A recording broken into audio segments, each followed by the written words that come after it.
Hi, good morning everyone. It's Monday, March the 4th, 2013, and I'm working on the bodywork of the double-decker that I bought a couple of years ago as a party bus. It was really a scrapper when I bought it, and I've done a lot of work on it. I've repaired the power steering. The power steering wasn't working. There was a power steering hose gone on the front, and therefore there was no power steering oil anywhere. Except for all over the engine, and we cleaned that off and discovered 2 more hose leaks. So there were a total of 3 hose leaks, power steering leaks. There's been a bit of a problem with overheating on the water. We discovered that the radiator, someone backed the bus into something and damaged the radiator, because the engine, as you can see, the engine's in the rear and the radiator's on the far side, on the driver's side, yeah? the off side. So mechanically it's pretty good. The brakes have all got reasonable shoes on them, but I need to adjust them. So I bought a jack off eBay for 30 quid over there.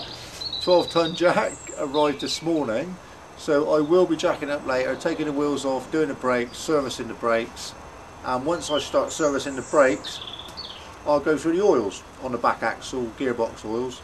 We've noticed already that there's very little oil in the automatic gearbox. Basically, I think the vehicle's been parked up for a number of years and not been serviced, loved or used or really treated with any respect at all. It's just been allowed to deteriorate.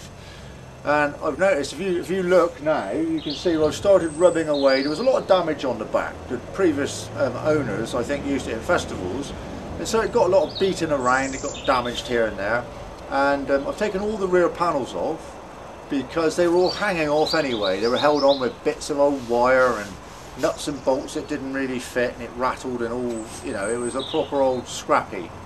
So I've taken the panels off, straightened out the rear struts, fitted some new, welded on some new brackets, fitted some new nuts and bolts, and I'm going to put new nuts and bolts, new rivets throughout, riveted on the rear end at the bottom. Was all hanging off. I started working on that and riveting it to get a line so I could see to line the bodywork up, because I have to panel beat it now. It's aluminium, so it's not hard work, but it is gently banging. I'll show you in a minute what I'm doing. So on this panel here had been beat in, and then the previous owner had filled it with filler, which deteriorates. So I'm beating it out to straighten the metal so that we can get a nice finish on this, so that it looks good. And you can see the red paint from when it was a London bus back in the early 80s. You know, in 1986 it was changed from a London bus into the coolest, you can call it, lounge for Guinness and the Guinness football team or rugby team, the Guinness rugby team. And with all the history will be on here later. I'm going to go back, I'm going to do a bit of hammering just to show you basically what's happening here. So dealing with panel beating,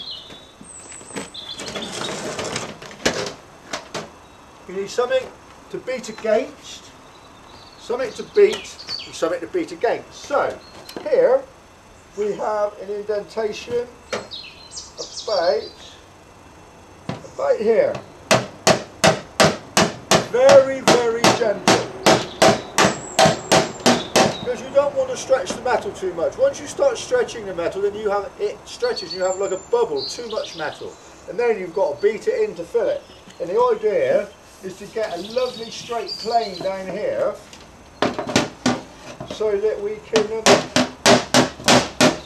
then it's going to, I mean, this is going to look amazing when it's finished.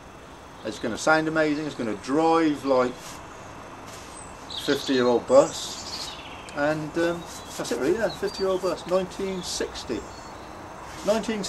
so that's getting on a bit, probably a lot older than a lot of you that's watching this. But hey, that's it really, back on. Onward and upward, as they say. See you later. Wah! It's the way forward.